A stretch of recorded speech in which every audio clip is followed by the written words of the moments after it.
You know, we here at Wrestling with Egos watch our budget pretty tightly. We like to be frugal. We like to spend money where we feel it's warranted. And to that end, we went out and blew the whole budget on a time machine.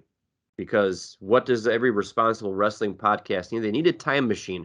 And we're going to step into that time machine this week on Wrestling with Egos, boys and girls.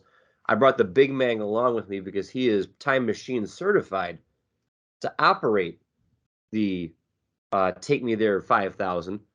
And we're welcoming you back to another wonderful episode of Wrestling with Egos. However, you're listening to us, whether it's on our many podcast platforms now, it's Google, Anchor, Apple, iHeartRadio, Spotify, or you're watching us on the big screen or the small screen on the YouTubes.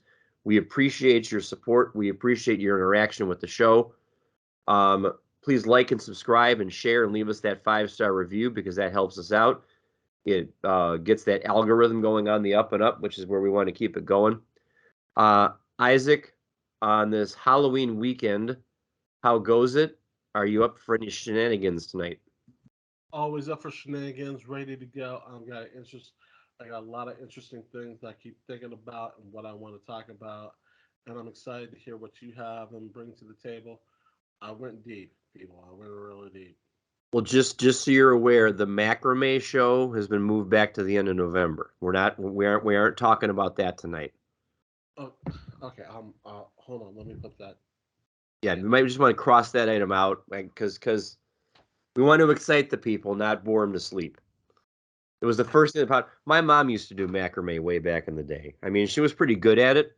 Um, in fact, the reason I thought of it was Halloween because she had a macrame skeleton that she would put up every year on the front door, and it, Ah, always got a lot of comments from the neighbors and stuff like that. Wow, it's a cool skeleton. So, um, we in years past we've done some crazy stuff. We've done promo battles on Halloween. We've dressed up on Halloween. RJ did his spooky Bray Wyatt Fiend shenanigans a couple of years ago, which still to this day remains one of our most viewed episodes on the channel. So RJ, shout out to you.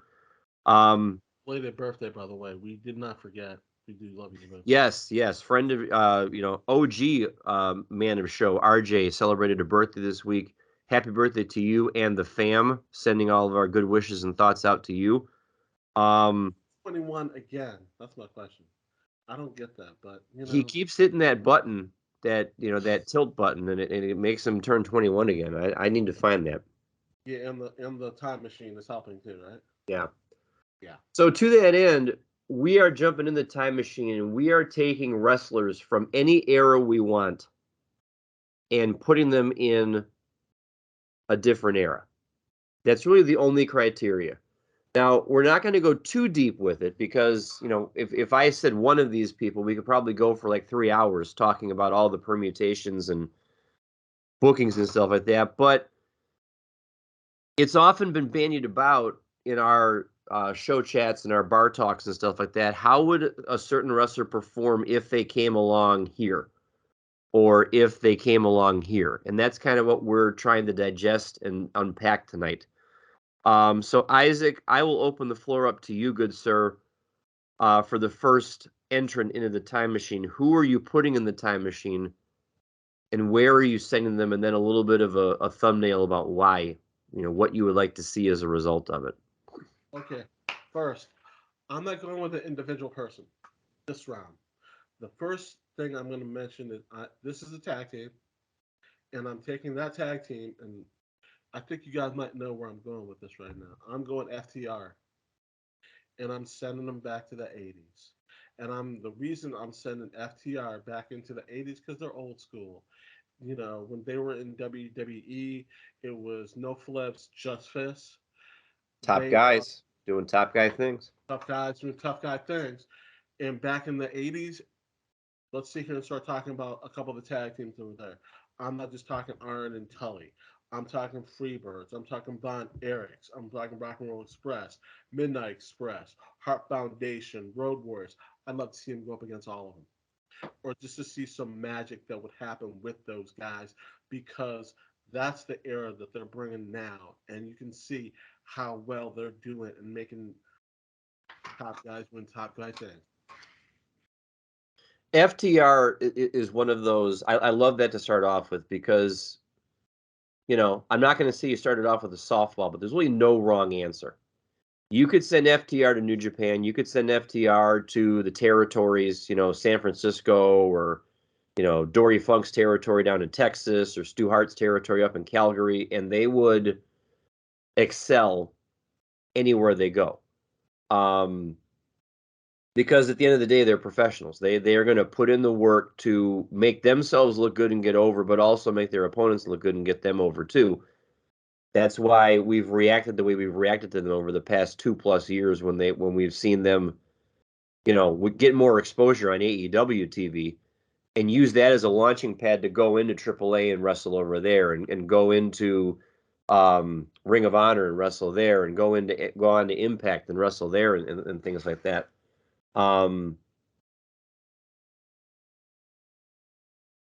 It's interesting to me, the match of all those that you ran off. And I'm going to mention a team that you probably wouldn't expect could put out a good match with FTR, but if FTR is calling the shots, the Rougeau brothers could probably get pushed to limits they never got pushed to, because the Rougeaus always struck me as more of a comedy act. We were talking about the comedy aspect of wrestling a couple weeks ago. Patrick and I did the show where we were doing that one. Which is up now on all podcast and YouTube platforms, by the way, if you want to check it out. It dropped today. Please do. Yeah, please do, because it was a far-ranging discussion there. The Rougeaus were tag champs a couple of times, but it was always chicanery. It was always, using the Quebec flag and using the Jimmy Hart's megaphone and pulling the tights and stuff like that. FTR have been known to use shenanigans, but lately they've just been doing a good, honest, clean wrestling match. And I'd love to see them work with some of those lesser teams that were more about the tomfoolery and the cheating and the this and, pull a great wrestling match out of them. So good for you to start off with a team like FTR that could excel no matter where or when you put them. I mean, you could send them all the way back to the beginning. I mean, could you imagine them on the carnival circuit? It'd be amazing.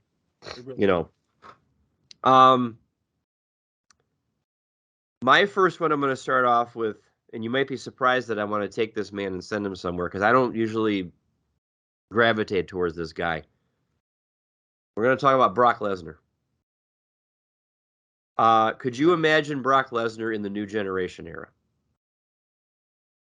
And I want to send him there for a couple of reasons. Now, the New Generation era, boys and girls, is that time period post Hulk Hogan and pre-Attitude Era. So we're talking 93 to about 97, 98 in WWF at the point. The reason I'd send Brock Lesnar there is because there wasn't a whole lot of star power in the WWF at that time. It was pretty much a barren wasteland because all the people that you had relied upon were gone. They'd either gone into WCW or they retired or they were on the outs with the company. And so you basically had 4 people that you could count on. You had Brett, you had Shawn, you had Diesel for a while, then you had Undertaker. Put Brock Lesnar in his prime in the New Generation era, and you accomplish several things. You give the roster more depth, so you're not relying on people like the Mountie and people like Johnny Polo and Crush, and Atom Bomb and stuff like that. But it's also the type of wrestler Vince went gaga for without the controversy. Because I may be speaking out of school on this, but I think Brock comes by that body naturally. Brock's just a big old country boy, strong country boy. So there's no hint of scandal associated with him as far as steroids or, that kind of thing. So I would think he would have been jonesing for a talent like Brock and drop him in that time period He might have even been able to make some other people. Like take some of those also-rans that I was mentioning and bring them up to his level somewhat and make them a bit more marketable and a bit more, worthwhile. Yeah, because I've done this before. Like, I think in the prep for the Montreal Screwjob episode, I went and I just did a deep dive on the roster around that point. And it's bad. It's like a wasteland at that point in time, especially what you're talking about. And I remember who you had at the time. I mean, Razor was there, but he wasn't at that higher level that he eventually got to. Diesel was around, and Shawn was the king of the mountain at that point in time. People were worried about their spots. They were worried about their contracts. And that was something that was just unheard of in a Vince-run promotion, So he's like, okay, I can't pay you guys. You can go seek your entertainment elsewhere then. And when, that you're left with that chosen few and everybody else is just a bunch of 5-minute filler and curtain jerker. But what are your thoughts on Lesnar or would you put him somewhere else, or would you, do you think he could do some business in the new generation era? That era would be nice because he would have brought a lot of depth to the roster and brought something new to the table because of who he is, his athleticism, his overall strength, power, and what he brings to the table. And it would have been something different. How that would have been, how that would have worked out, Shawn time, I don't know because of what had happened, but it would have been a great dynamic to see Shawn Michaels versus a Brock Lesnar in the main event or something like that, and how that would have gone in the future. I got Brock. I'll bring up a little bit later, but that's a whole nother situation. Well, the show is called Wrestling with Egos, boys and girls.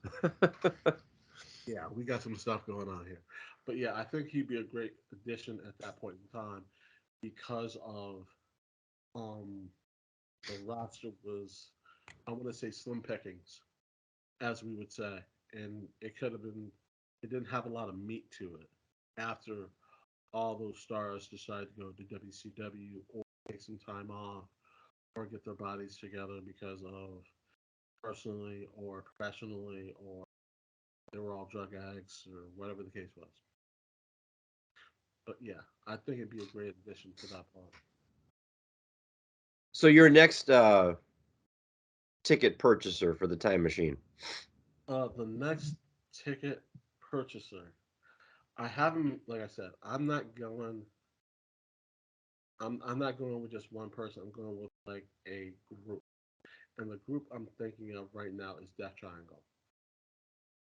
And the reason I'm saying Death Triangle is going back to cruiserweight days of WCW. And the Oh, being of who they had in the roster at that time. And if you think about it, they had a young Chris Jericho. They had Eddie Guerrero. They had Juventud Guerrero. They had a young, Rey Mysterio. They had Dean Malenko at the time.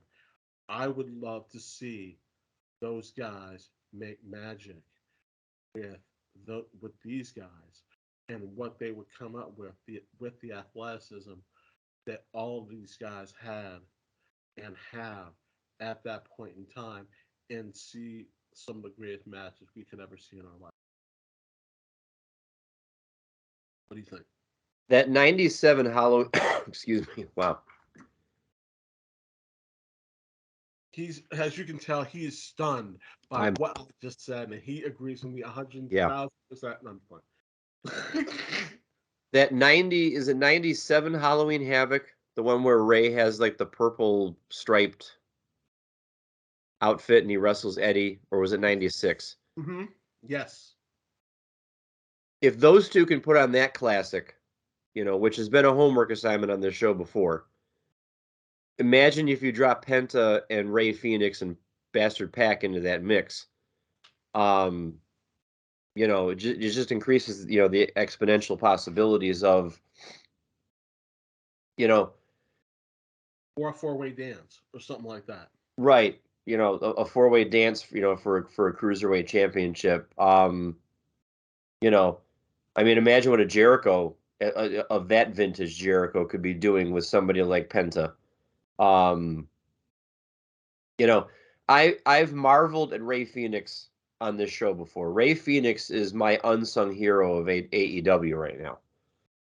It doesn't matter what situation you put that guy, and I almost said that kid. He's not a kid anymore, but you put that guy in any situation, he looked like he belonged against Kenny Omega when he wrestled him. He looked like he belonged against Matt Jackson when he wrestled him one-on-one at the end of 2020. He looked like he belonged when it was one-on-one. Did you wrestle Punk one-on-one? Or no, he wrestled Penta one-on-one. He wrestled Penta one-on-one. Yeah.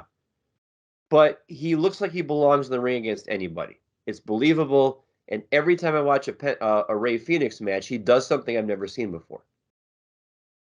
He must spend all of his warm-up time like bouncing off the ropes at different angles and stuff like that, and doing the footfalls and the step-ups and all that kind of stuff. And I'm like, what are you doing? So take that man's mind and match it up with Eddie's mind, and match it up with Rey Mysterio's mind, and match it up with Dean Malenko's mind and stuff like that. You've got magic for days on that end. So I mean, I think this is an even better answer than your first one, because now you're sending 3 people as opposed to just 2. The numbers don't lie. Yeah, numbers don't lie, ladies and gentlemen. But there's a lot of people that I was thinking like, well, what if they were here, or what if we threw in a couple extra people here? We won't go deep into it, but I've been thinking about this for a while. Clearly. Another off the wall entrant for me, and this is another guy that I've thought has been sneaky good for an awful long time. What if we took Jake the Snake Roberts and put him in the early days of NXT? And the only reason I bring this up is Jake Roberts at his best. And I'm talking like 86, 87, 88 era Jake Roberts, where he had refined the art of the promo to the point where the promos, for me anyway, were almost more memorable than the matches he had. Because he could have a good match, and he didn't need a very long match either. He'd trade some punches with you and some slaps and stuff like that, but then he'd sink in that DDT. Game over. But I want to put him in early NXT for the psychological aspect of it. Because at that point, you had a lot of, I'll say what Dusty used to call them his kids, who could go in the ring. People like, Reigns and Seth Rollins and Big E and all those people, they could go in the ring. But one of the biggest areas of improvement for them was the promo skills. Could you imagine sitting in promo class across from a Jake the Snake Roberts and just going to that learning tree every day? You are definitely in. We're definitely learning. You're sitting here and listening to a Jake Roberts, and the way that he captivated you, and he basically looked at you and went into the screen and what he wanted out of you, and he was amazing. He And never had so to yell. He never had to threaten you. He never had to really even point. He just leaned into the camera and he looked down his nose and his handlebar mustache at you. And I'm like, okay, sir, I agree. Whatever you need. Can we can we get this man some appetizers, please? Whatever you want. It's now get him what he want now. Yeah, I would love to have seen that. because another reason for this is, who else was in NXT around this time who just made a triumphant return? Please enlighten me because I'm drawing a blank at this point. Follow the Buzzards. Oh my God, that would. I mean, those two. And now, Bray has been influenced a little bit by Jake. The mannerisms are obviously there. Now, there's more to it than that. It's not just Jake the Snake Roberts, but those two could have themselves a rivalry. Absolutely. So, absolutely. That would be. Now, you have to be careful with Jake and where you send him, because that gets lost in certain. Like, I don't think you'd put him in the Ruthless Aggression era. I don't think you'd put him in, the Attitude era. I mean, because that gets lost in the shuffle. The calculated, understated, wrestlers. Manipulation. Yeah, didn't do so well. I mean, even Mankind had to be like self-mutilating to get over in the Attitude era. He had to like do all that stuff to his own body to get noticed and stuff like that. So you have to be choosy about where you send him. But somebody like Jake the Snake Roberts dropped in early NXT, they probably get noticed a hell of a lot sooner. Absolutely. Totally agree with that. I'd say we're batting 1,000 so far. I mean, we're selling those tickets. Oh yeah, I think so too. For the pay-per-view. Absolutely. Oh, geez, Jake the Snake and Finn Balor.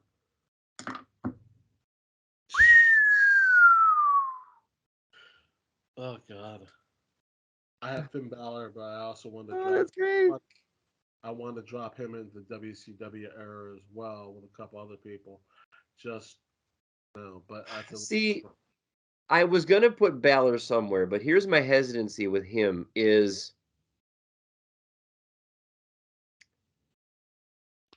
unless you had a promoter who recognized the skill set that a guy like that brought to the table.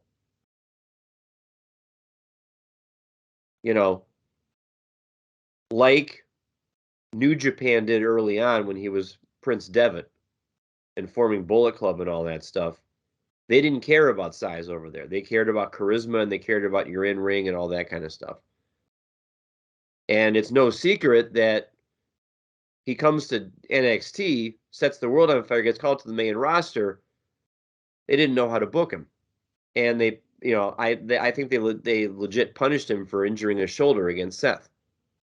We put the belt on you and you injured your shoulder. So back down the card you go.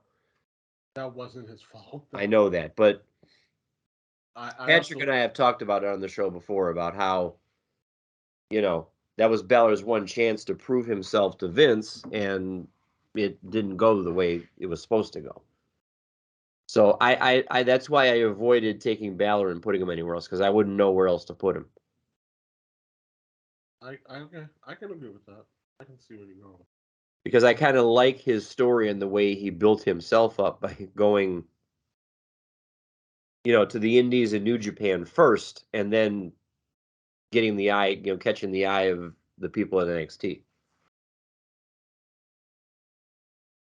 I can agree with that.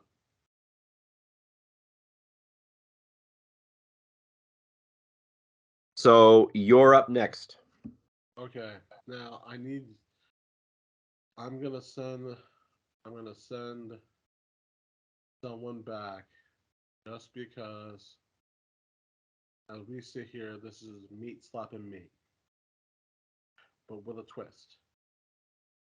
And the reason I say that is because I want to send a young Paul White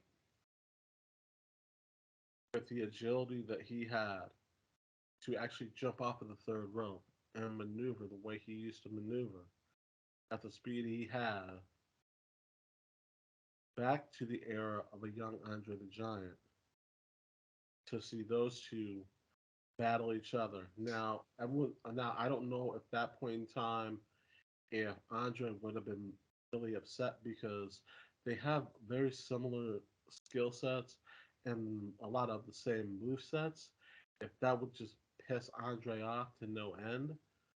So you're Or sending Giant to the territories, is what you're saying? Because I was trying to think about what area he fits into, but yeah, okay. I just I'm sitting here thinking I would love to see both of those guys jump off of the third row, and their younger selves could do that.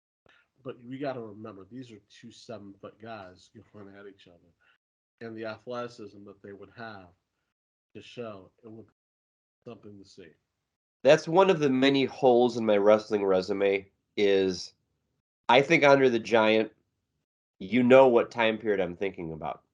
Mm-hmm. I Absolutely. don't think about the matches before he got into WWF. And I'm sure there's some that are, would just, the stuff he did over in Japan, for example. And the stuff he did,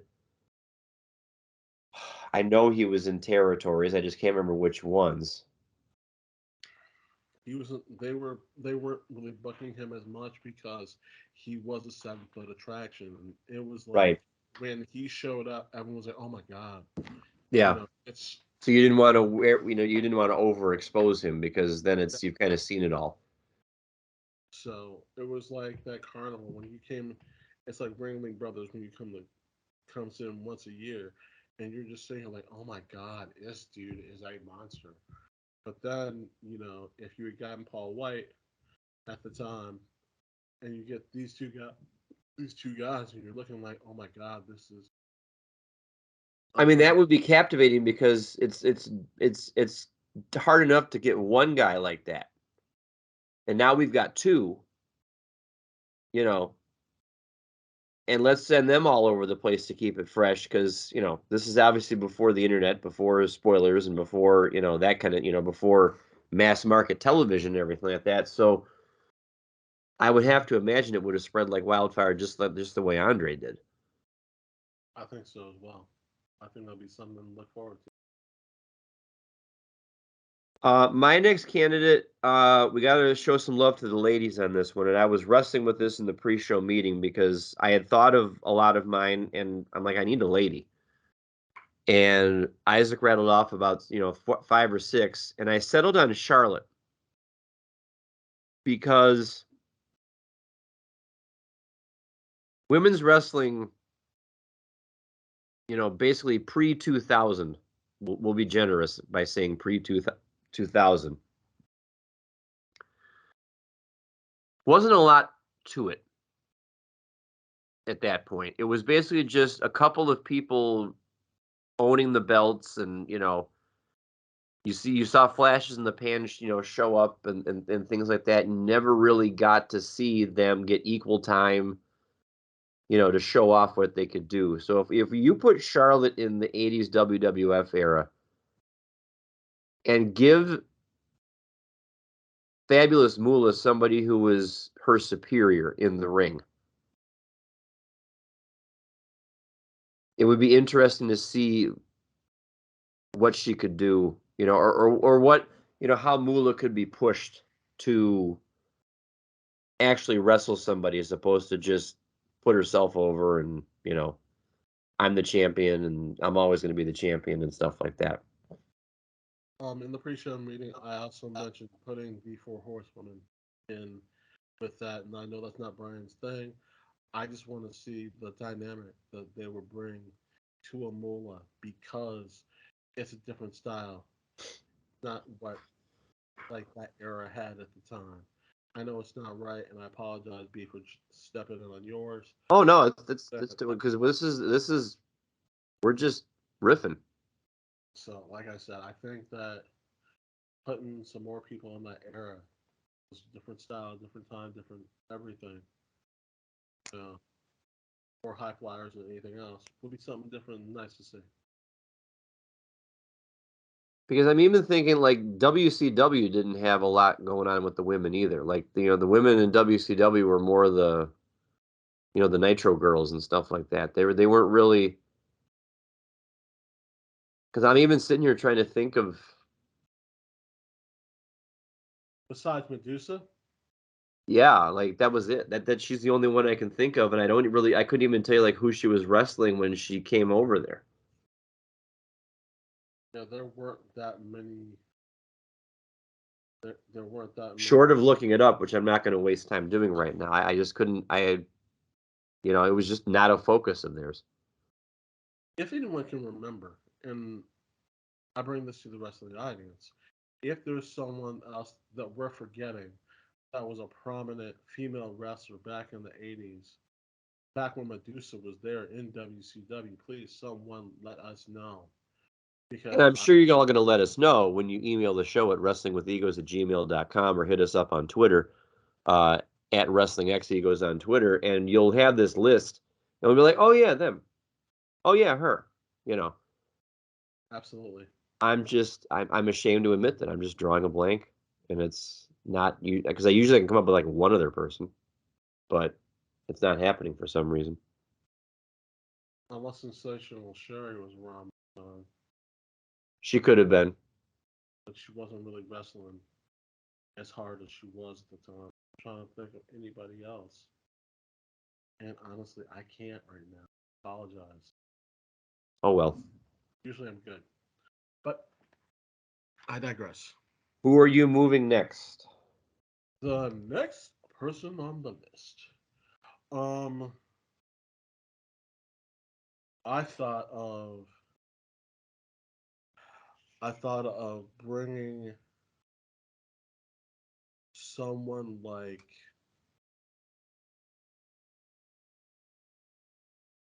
I wanted to originally say Vampiro in with the first version of The first version of whom? the Brood. Okay. And I'm saying that because I want to see Edge, Christian, and Gangrel with Vampiro. Because Now, you need to educate me a little bit about Vampiro, because I hear that name and I think of, and this is good. This word is going to sound mean, and I don't mean it to sound mean, but I think about him being inconsequential. Who played him? Like, who? I see the guy with the white face paint on, but who was he? And did he get some run in WCW? I do not remember his government name, as we call it. Okay. But I will go into looking into that. But he got some Well, good that run. I'm actually going to look up because that's easy enough. Yeah. The reason I say he got a good run was because they put him against Sting. If you Okay. can't, if you can't, if you can't do something, if they see something in you and they put you against Sting, you got to be doing something right.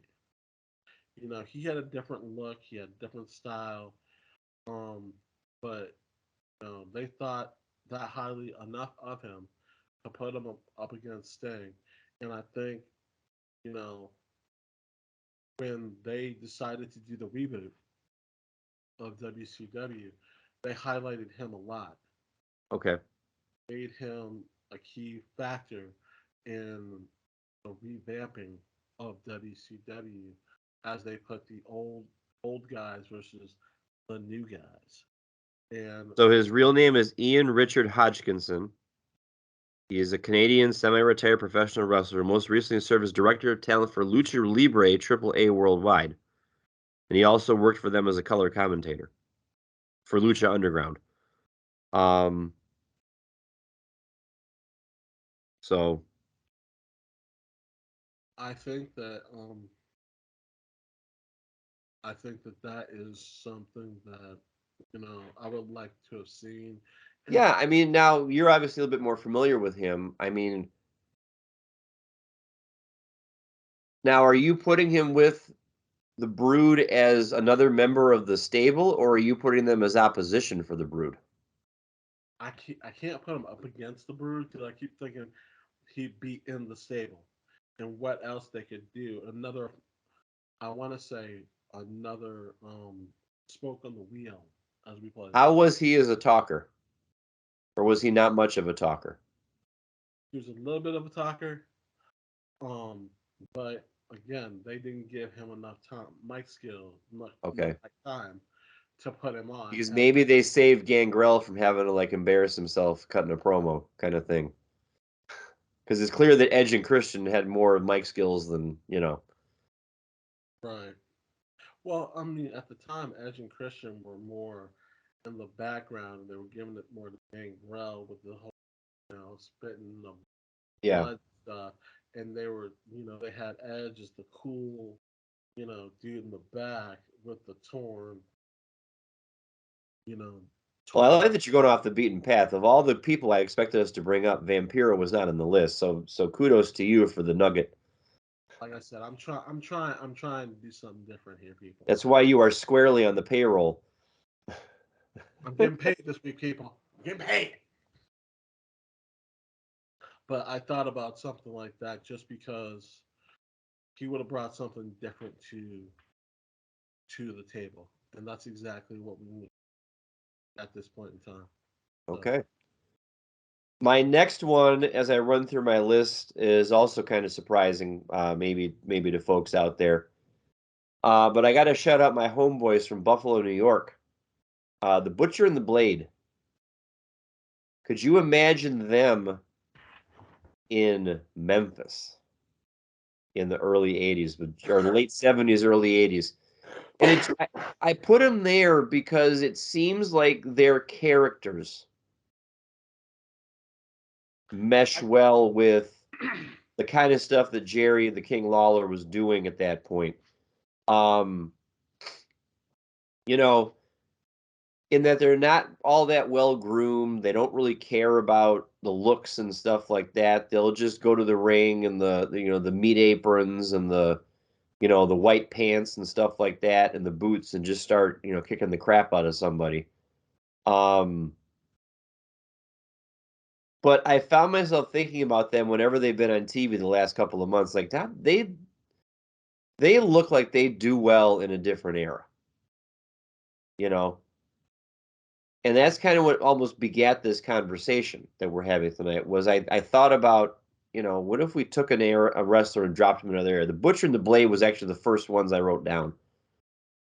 Because of all the tag teams in AEW, they seem the most out of place to me. And I can't put my finger exactly on why. Maybe it's because I know that there's like 6 or 7 other tag teams that would get pushed before they would ever get pushed because of where they're at in their careers and everything like that. I see what you're saying, and I actually agree with you. Like the Butch and the Blade look, because of the whole beard thing and the look, and not looking more of an old school, early '80s type of wrestlers that they would look like, and not like the clean cut, you know, looking wrestlers that we have in today's era. Straight out of Or Central Casting, that kind of thing. yeah, they don't look like the typical wrestlers of today, which is good. But at the same time, we sit here and think they would be better back in the day. You know, just going at it with somebody else. You I know, mean, in some ways, they're a little bit like FTR in that regard because, FTR might be a little bit more polished and, that kind of stuff, but you could, you dump them like 25, 30 years ago and they're not out of place at all. you put them up against the Heart Foundation, and with the speed and the strength of Brad and the Anvil, because I see that dynamic right there, and that would be a fine matchup to put them up against. Um, Things such as that nature. I want to. I see them in that type of era and those type of people, and putting something together that's special. Very good. So All right, sir. We're going to get down to it now. Hopefully, you saved your zinger for last because I've saved a zinger for last on my list. okay, I'm Because, gonna let. because we're running out of quarters to put in the time machine. So we gotta use them cautiously and carefully and strategically here. I'm going to let you go first because the ones I've got are like extra everything. But I'll let you go first, my friend. Okay. And I have an ulterior motive for including this man as my last one because I want to talk about what's happening with him right now a little bit before I tell you where I would want to put him. But right? no, it's Maxwell Jacob Friedman. And I have a question for you before I tell you where I'm sending him. Is he a babyface right now? That's up for grabs. Based on what happened Wednesday, I'm beginning to wonder if he isn't now officially a babyface. I don't put him in that category yet. And this is the reason why. Yes, we all saw what happened. We all saw his talk with William Regal and William saying, you gotta do this on your own. And he told everyone, stay out of my damn business. And of course, what they do, they ran down and stomped. They stomped the Timberland out of everybody. And then he came down to try to do the same, and he got stomped out as well. He got Timberland up as well. But that just plays right into the character of MJF. The reason I say that is because Swerve, I told him to do that, that kind of thing. That kind of thing. I wanted you to think that I was weak, that kind of thing. I see where you're going with that now. It's getting to the point, though, with MJF. Remember how on the Iggy Awards last year, we had a Match of the Year category for just AEW, and then a Match of the Year category for everybody else? I dare say this year we might have a Promo of the Year category for just MJF, and one for everybody else. Because this man's promos have become appointment television now. I would throw in just. We might have to do that, but also there have been some fantastic promos. That's true. I'm just saying, like, somebody on Twitter, like, it was like 2 days ago, I was reading on Twitter, something like the post went, some wrestlers go their entire careers without, cutting, or making a career defining promo. MJF has had like 4 in the past 2 years. And they had still photos of him with Regal, him and Punk, him and Jericho, and then him and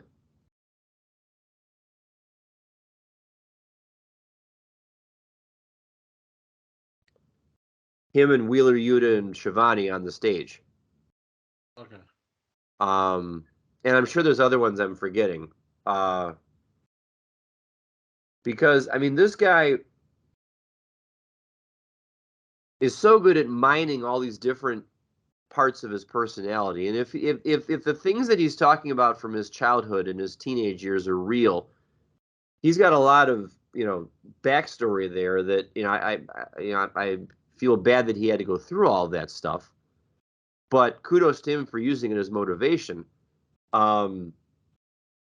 And if it's not, then I guess I'm being worked by, like everybody else is being worked. If it's just, I'm going to come up with a backstory that suits my narrative and all that kind of stuff. But as incendiary, there's a 50-cent word for you, as MJF can be on the microphone, can you imagine taking him and putting him in early 80s NWA? MJF as it is right now, drop him into early 80s NWA and let him go toe-to-toe with Ric Flair on the ring, on the mic. Let him go toe-to-toe with Dusty Rhodes. Dusty on the mic. Now, there's a caveat with this one. Well, maybe there isn't, because MJF clearly doesn't give two flippins what you think about him. So he's not going to worry about, oh my God, it's 1982, I can't say this, or I can't say that, or I can't, insult somebody's mom, or whatever, like he's been known to do in the past. Like he ran down Brian Pillman's family in Cincinnati and stuff like that. You'd have to think he would go at it the same way, where nothing's off limits and everything's fair game, and you know. But I wonder, we're back in an era now where those wrestling fans, I mean, you saw what they did to the Horsemen or tried to do to the Horsemen when they attacked Dusty in the cage, and the Horsemen could barely get out of the cage. I mean, you wonder, would those fans do the same thing to him? Because security is a little bit different now. But, we all know the horror stories about what fans have tried to do to wrestlers, in different territories and different countries and stuff like that. So it's like, we've had Dark Side of the Ring episodes all about that. So that's why I saved that zinger for last, because, yeah, I'd send him there, but there'd be a lot of, like, fine print you got to zoom in and read and stuff like that. Your thoughts? I believe that would be. I mean, you have some of the greatest talkers of all time during that era, and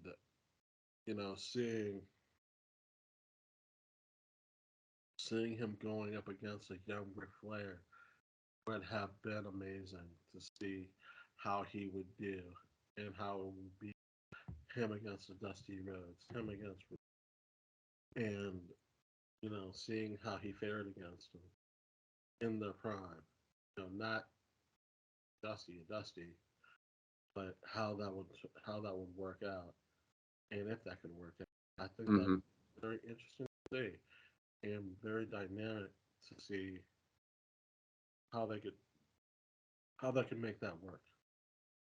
I really, really think that'd be a very interesting economy and a fantastic matchup.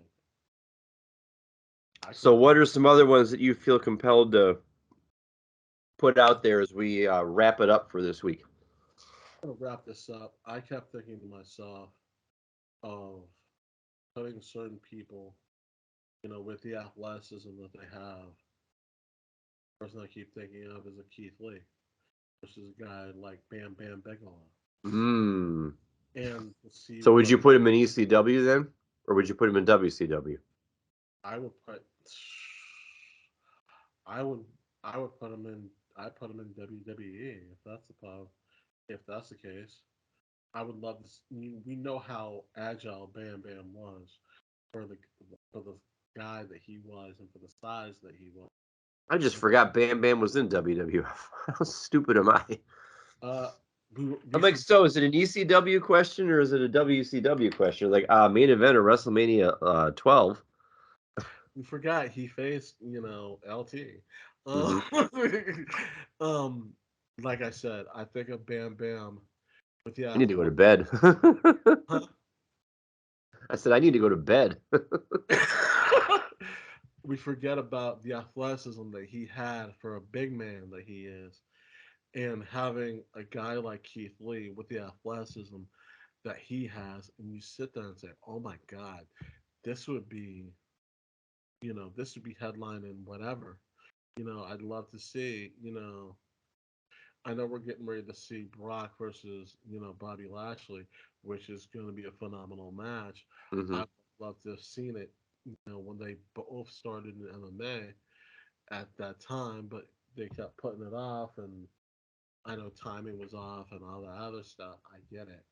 I, I think that'd be fantastic, or just to drop them into early '80s, just because the athleticism is different now than it was then. You had the Andre the Giants and the King Kong Bundys and the Big John Studs, but then you didn't have anybody that moved like Brock Lesnar and Bobby Lashley to see how they would interact against those guys.